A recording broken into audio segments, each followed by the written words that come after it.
Welcome to the River Hamble in glorious southern England. I am on board possibly one of the most beautiful yachts I have ever been on, the Oyster 595. What am I doing on this yacht, I hear you all ask? Well, as you know, we are moving to Ruby Rose 2 and she is in build in Vietnam at the moment. However, we get so many questions about monohulls and what should I be looking for in a monohull? What's on the market at the moment? So what we're doing is a small series on what is available on the market, different types of monohull, and showing you the pros and the cons to each. And we're going to do, for instance, deck saloons, a performance cruiser, a performance boat, a cruising boat, uber luxurious boats, classic designs. And by comparing and contrasting, you can think, actually, that works for me, that doesn't work for me. Hopefully this will give you some insight into the process that we went through when we were trying to decide what to buy. Now, obviously boats like this are super luxurious and they have the price tag to match. So this is not going to be for everybody, but who doesn't like seeing the nice interior of a luxury yacht? I personally obviously do. So we're going to kick this off with the Oyster 595, which of course I am stood on already. Let's get going.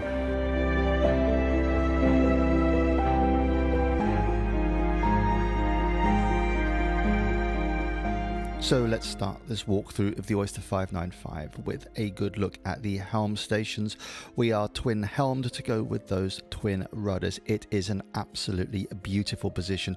There is really clear visibility here, and as you can see, everything both on port and starboard is fully automated.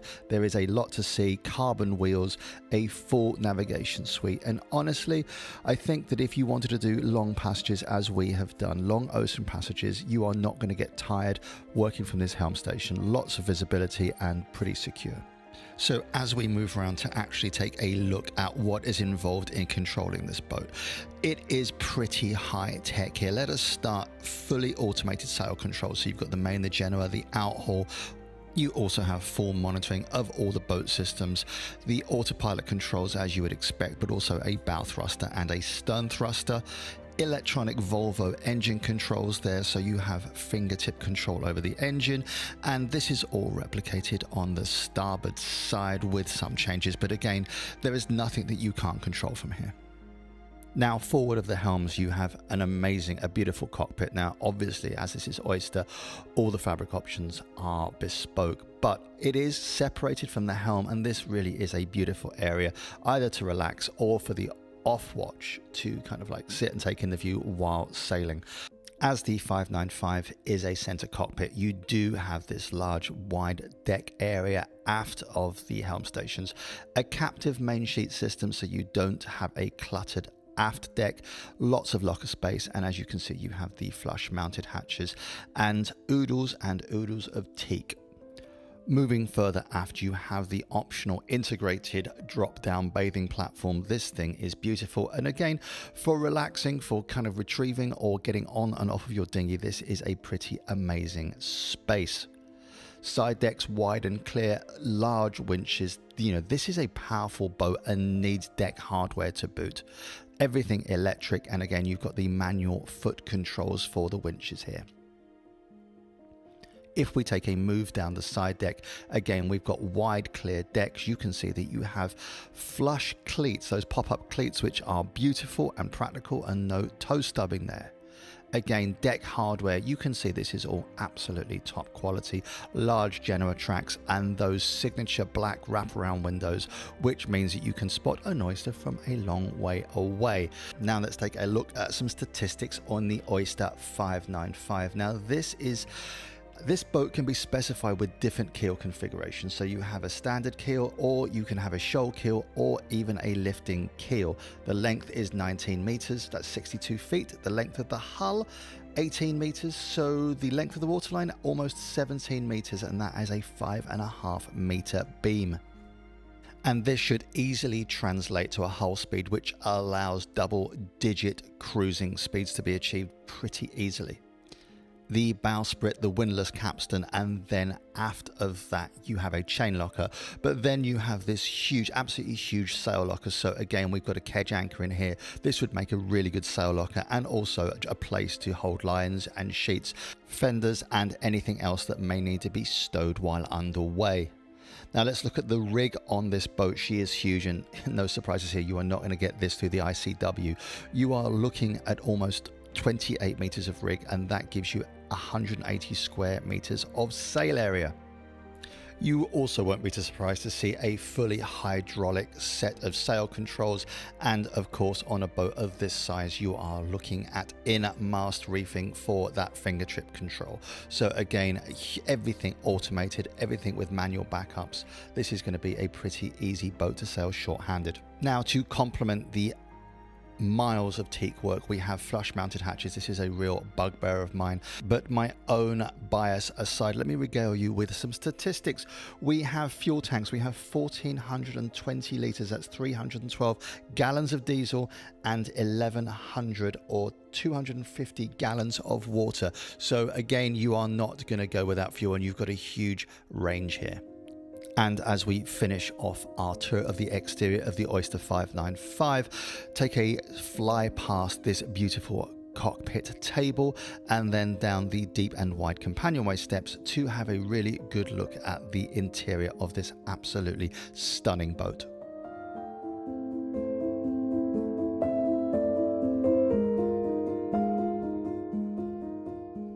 Now, as we swoop down into the saloon of the Oyster 595, just take a minute to look at the quality of the fitments here. Everything is absolutely top grade, but this is almost a fully customizable boat. So you have choices of fabric, you have choices for wood finish. Also take a moment just to look at the amount of light that is coming into this saloon through those seascape windows, coupled with those huge deck windows. This is a really lovely light area, and you know, it's a luxurious place to live, but it is also fully functional, and this navigation suite gives you fingertip control, satellite communications, and full access to all the boat systems. Moving past the companionway steps onto port, we have that linear galley, which is oh so familiar in center cockpits, and again that leads to the aft cabin. Let us briefly, while we swing past through the saloon again, discuss the price of the Oyster 595. The base price is 2.3 million British pounds. That equates to 3 million US dollars. Now that is pre-tax and pre-customization options, and while the Oyster 595s comes with a very high base specification, it is very likely that owners will customize these vessels extensively. So I think that you will be looking with tax and with customizations between 4 and 5 million US dollars when you have finished with all your options. So if you have that sort of money down the back of the sofa and you want to sail the world in both style and luxury in this 60-foot yacht, then this really could fit the bill. So dining for 8 people, this beautiful saloon table, the amount of light that comes into this boat through those windows, and just the quality of the craftsmanship, whether it's the upholstery or the woodwork. This is a superb craft, and I have to give a nod to the absolute care and attention that has gone into building this boat. Interesting, Oyster have also taken many of the features from some of the larger models and integrated it into the 595. So let's take one last swing through this absolutely beautiful saloon. Imagine ourselves all sitting with a glass of something sparkly in our hands while we look through these fantastic seascape windows and marvel at our absolute luck that we are able to enjoy this beautiful vessel before heading forward into the fore cabin and the Pullman berths. So as we glide gently forward past the compression post, past the Pullman berths on port and the heads on starboard, we can see that we are entering the fore cabin, and I hesitate to call it a fore cabin because really it should just be labeled the presidential suite, because it is an absolute paragon of beauty and excellence here. An absolutely stunning place, and there is so much natural light coming in through those double hatches in the roof. Again, absolutely beautiful. Consider that you can make this absolutely bespoke, any fabric options that you choose to have, and again, the woodwork is beautifully customizable. So a really, really beautiful bed here, a lot of space, and again, it is an island berth, so no issues in moving around there, but you wouldn't expect that from a 60-foot vessel. Again, as we just look at the joinery, and you know that Teresa and I are absolute joinery nuts here, it is all of the absolute top quality. When they start lining up wood grain so that everything matches and you get patterns that are continuous through different cabinets, you can tell that there are craftsmen at work here. And honestly, just take a moment to look at the absolute splendor of this fore cabin. One final look at the huge opening hatches and the amount of light that comes through that you would see when you are drinking your morning coffee in bed, and we can continue our journey aft. Let us start with what we could consider to be the guest heads. So again, a bright and airy space. We have a full-size shower stall, electric flushing heads. Obviously, you're not going to get a manual Jabsco in this behemoth. And I am sure that you can appreciate, as with every other aspect of this boat that we have seen, everything here is of absolutely the highest quality. Now, leaving the shower stall, we are going to move across the hallway to the Pullman berths. Now, again, everything here is absolutely fantastic quality. In other vessels, I have previously found Pullman berths to be slightly dark and oppressive. No such problem here. Everything here is light and spacious. There is ample storage for your gear. And again, I think that if you were crew, and sometimes we have found that monohull sailors and friends of ours that have Pullman berths actually choose to use them when there is inclement weather, as they are more secure. So again, a really lovely and useful space on this Oyster 595. Now, let me just take a quick pause to make some shameless advertising for our own channel. Coming up in this review series, we've got the Rustler 44, the Swan 48, we've got Moody Deck Saloons, we've got Halberg Rassies, and many, many other boats we would love to show you. So please feel free to subscribe, and that's my advertising over. Back to the saloon. Now, as we move aft, you can see that this saloon is punctuated by these beautiful companionway steps. I actually don't think I've ever seen a set of companionway steps as pretty as these. However, we're not talking about steps here. We are looking aft and moving down through that corridor on the port side to take in the galley. Now, I am a big fan of linear galleys in monohulls. They allow you to brace yourself in a seaway and give you a really good place to prepare meals if you're in a seaway or whether you're at anchor. And this Oyster 595 is no exception. It is absolutely beautiful. Everything is bespoke, from double sinks. We have dishwashers here. We have a top of the range hob and oven. It is going to be a really nice place to cook, but it's also superbly practical, from waste chutes and fridges, fridge freezers, coffee machines, microwave, extractor fans. There is nothing in this galley that a modern domestic kitchen does not have. So again, an absolutely beautiful space.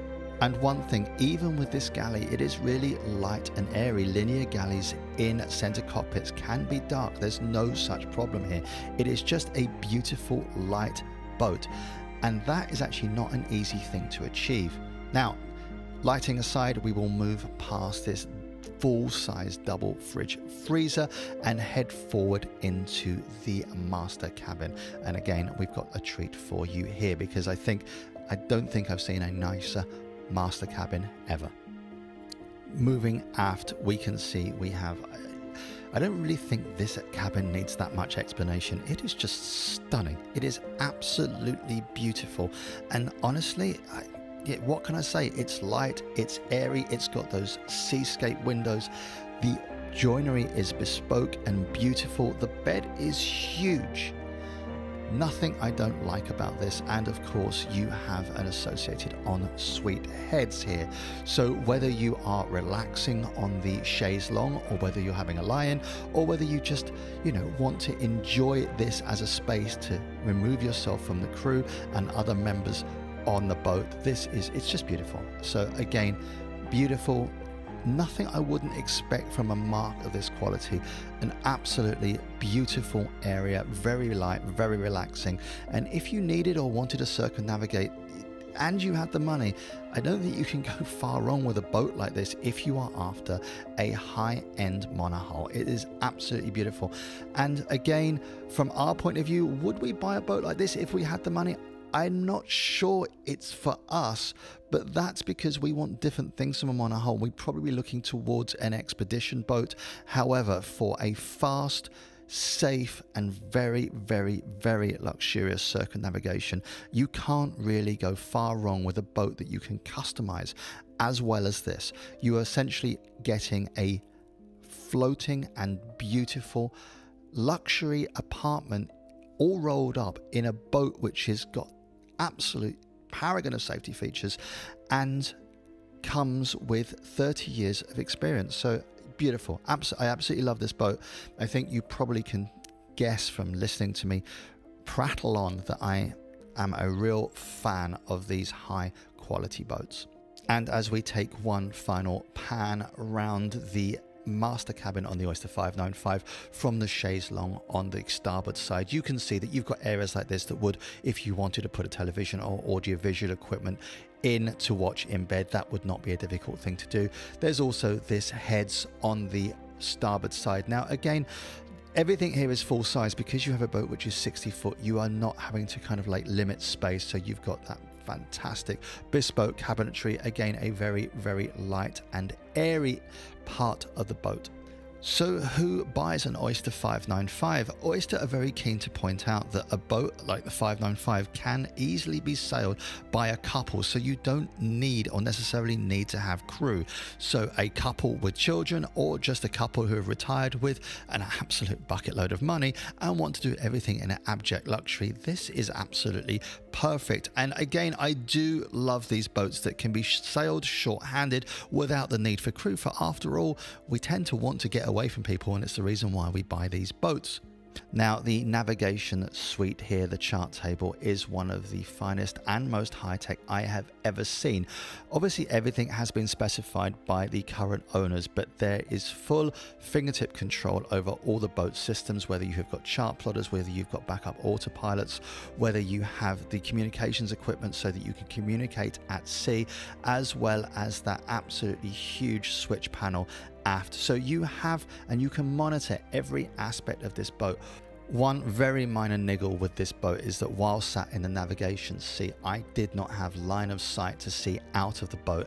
I do like a navigation suite and a chart table where I can see the horizon because I tend to suffer from seasickness. However, this is really just a minor quibble. Moving aft, this boat has been specified with a crew berth. So next to the engine bay, there is a full-size berth for a skipper or a paid member of the crew, or maybe that third child that you really don't like that much. However, it is a full-size berth and everything can be monitored from this area. But although this crew compartment is compact, there is a lot of light and it is possibly one of the most luxurious crew compartments or berths I have seen in any yacht. The crew berth also has the engine door access, and that moves into the engine room. And as you can imagine from a mark of this quality, everything is of absolutely the highest qualities, whether you have these double fuel filters to allow easy monitoring of potential fuel pollution or water ingress into the fuel. Everything is at hand, everything is labeled. And let us just finish off this tour with a long, lingering look at the engine on this boat. So obviously we have the shaft drive coupling, a huge Volvo engine. This boat comes as standard with the 150 horsepower, that's 110 kilowatt Volvo engine. Again, so no issues there in propelling yourself through the water. And so that, ladies and gentlemen, was the Oyster 595. Let us just take a last long lingering look before we ascend up the companionway steps and I give you my final thoughts on this beautiful vessel. So the Oyster 595, what do I think? Well, what is there not to say that hasn't already been written about in the press over many years? These boats are phenomenally beautiful. Phenomenally beautiful. Everything is as good as you're going to get, both outside and inside. The nod to design, the aesthetic, it is all stunning, and they have a pedigree for going across oceans in absolute luxury and safety. So I'm not going to wax lyrical about this too much, because I think that the walkthrough that you've seen kind of like doesn't really need any more gilding. She is a beautiful, beautiful, capable yacht. Any negatives about it? No, there aren't any negatives about it, apart from possibly the price tag, but you never thought this was going to be a cheap yacht. So it is absolutely beautiful. It is a lottery win boat. It is obviously the yacht that dreams are made of. So I'm super pleased to have seen this boat. Let us know down below what you think of her. Would you buy this? Would you buy this if you won the lottery, or would you rather look at something else? So I hope you enjoyed this. Give us a like, give us a thumbs up, and we'll be back again soon with lots more reviews detailing different aspects of yacht design. Take care, goodbye.